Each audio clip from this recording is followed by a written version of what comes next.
Hello everyone! So I am back. Obviously I am not in my college dorm room anymore. I just finished up finals yesterday, so I am officially off of my little hiatus that I was on.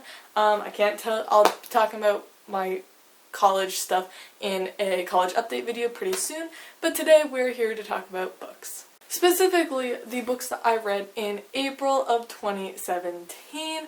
I was not expecting to read very much in April, but I actually ended up reading quite a few things, which is pretty great, especially because I was very stressed out. I was having, like, for 3 or 4 weeks there, I was having a meeting or two every single day on top of my classes, and it was really, really stressful. So I'm actually very surprised I have read this much, and obviously it's the middle of May, and I've actually read way more in May than I was expecting. So overall, I've been in a reading mood, and I'm not really sure why, because I shouldn't have been in a reading mood, because I should have been studying and stuff, but I was in a reading mood. So this month I read 8 things, a couple of short stories, a couple of nonfiction things, and then I DNF'd 3 books. So, I'm gonna get right on into it. So the first 2 things I read on my Kindle, and they were the 2 short stories for the Captive Prince series. I know recently that series, every single person seems to hate it. I read it a while ago, and I personally loved it.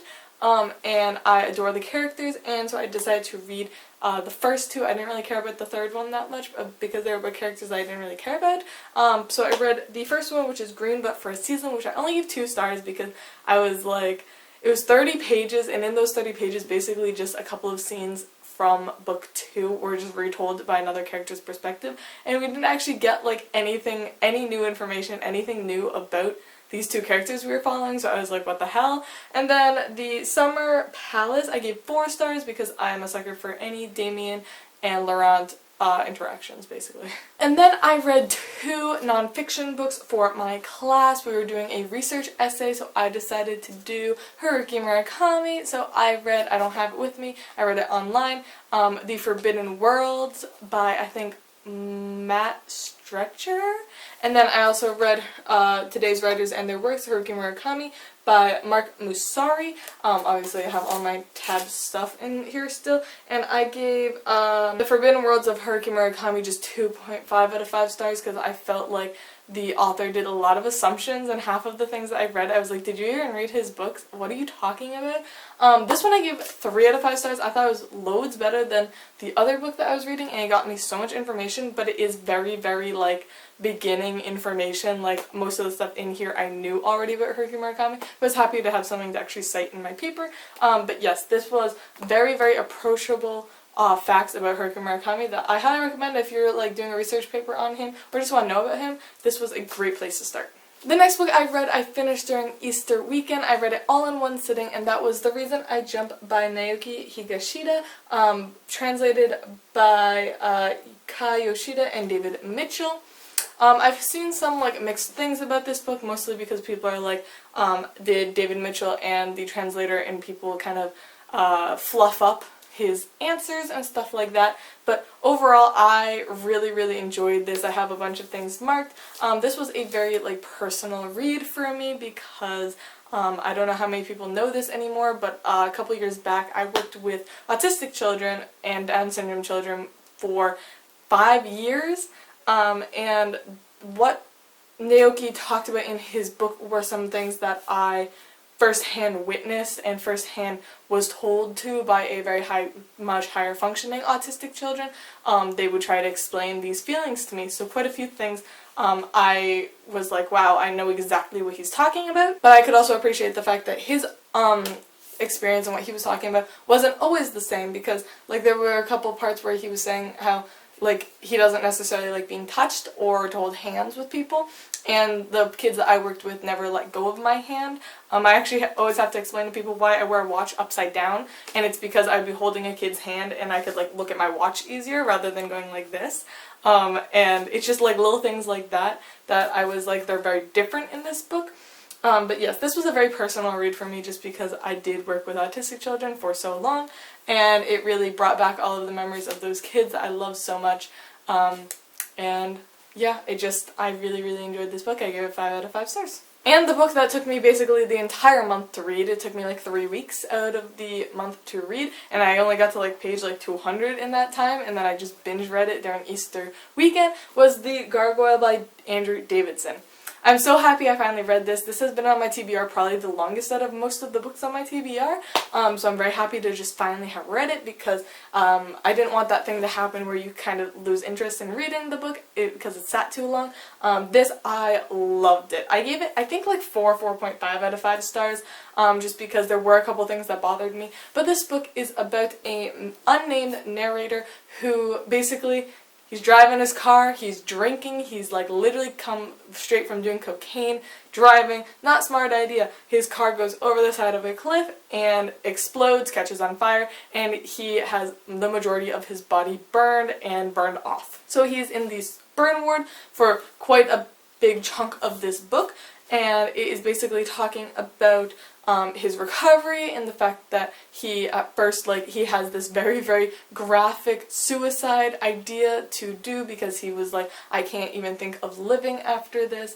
And then he meets a woman named Marianne Engel who comes along and tells him that she and him were lovers in a past life in medieval Germany, and that she's over 700 years old, and she basically tells him all of these different stories about people. And yeah, it was a really, really wonderful book. I really love this book. I love the like trope of previous lives. I don't know why, that is one of my favorite tropes.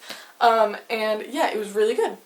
The only things that did bother me was when Marianne told stories that I didn't necessarily think had anything to do with anything. Like, there were like literally 30, 40, 50 pages of her telling a story where I was just like, what does this have to do with anything?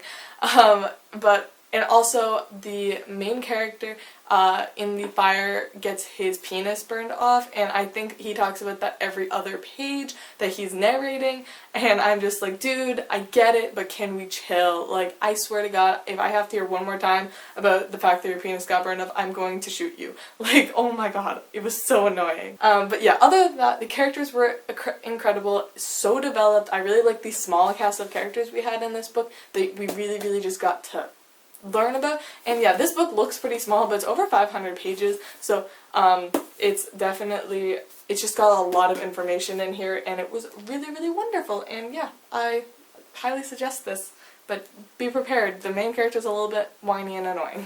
And then that same Easter weekend, I also read The Word for the World is Forest by Ursula K. Le Guin.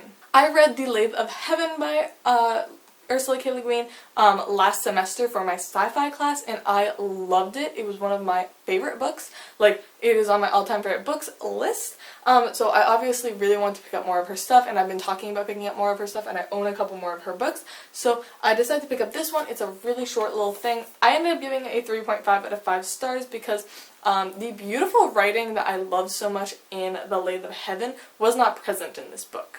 This book was much more simple, and I don't know whether that's what she was going for, but one of the things I loved so much about The Lathe of Heaven was that it was very simple, but it was also beautiful. Like, the writing in that book was so beautiful. Half of the tabs I have in it are quotes, and I'm not one to usually tab quotes, and this one wasn't nearly as beautiful and poetic, and it was definitely much simpler of a plot line and much more plot-driven than The Lathe of Heaven. This is about a world where humans basically destroyed Earth, and we have gone off to another planet, and we have taken over, and we enslaved the native people there, and basically it's about the native people fighting back. And I was just like, reading this right now, this was written in like the 1990s or something, and reading it now still totally applies because the humans are ruining the Earth. And that is basically it. But yes, I did like this a lot, but I do recommend The Lathe of Heaven over this one.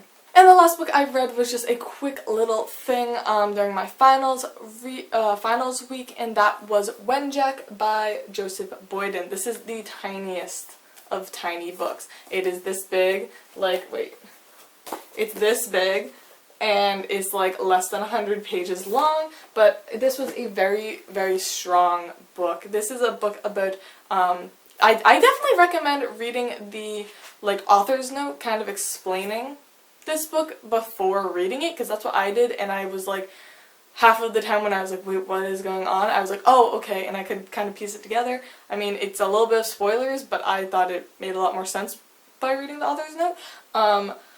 This is about a time when young Native American children were basically taken away from their families and put into these schools to make them more Western, or like more like typical American kind of thing. And it's about a young boy who gets taken away from his family and put into one of these schools, and he runs away. And it is very emotional. There's a lot of abuse, there's a lot of stuff that a child should never go through. And basically the back has the best quote in the book and the most emotional kind of punch, and that is, "One day I will run, one day they won't hurt me anymore." So I very highly recommend this. I gave it a 4 out of 5 stars. This is just as good as everyone keeps saying it is. And I'm going to run through the books that I DNF'd just very quickly. The first book that I DNF'd was The Revisionist by Thomas Mullen. I got like over 100 pages in. I read the first part of this book, but basically I DNF'd it because my boyfriend and I were reading it together, but I DNF'd it just because I had too much going on and I didn't really want to read this anymore. So I put it down. I might pick it back up because he ended up really enjoying it. So, but yeah, so that's a book that I DNF'd. And then I also DNF'd This Burns My Heart by Samuel Park. This is one I probably won't pick up again, just unless someone can tell me that it gets better. The first chapter intrigued me so much and I was so excited to keep reading it, but like for some reason anytime I picked it up I didn't want to. And that was a weird thing because I was like, I really thought the beginning was interesting, but I think it was the writing style. The writing style is not good, like mediocre at best in my opinion.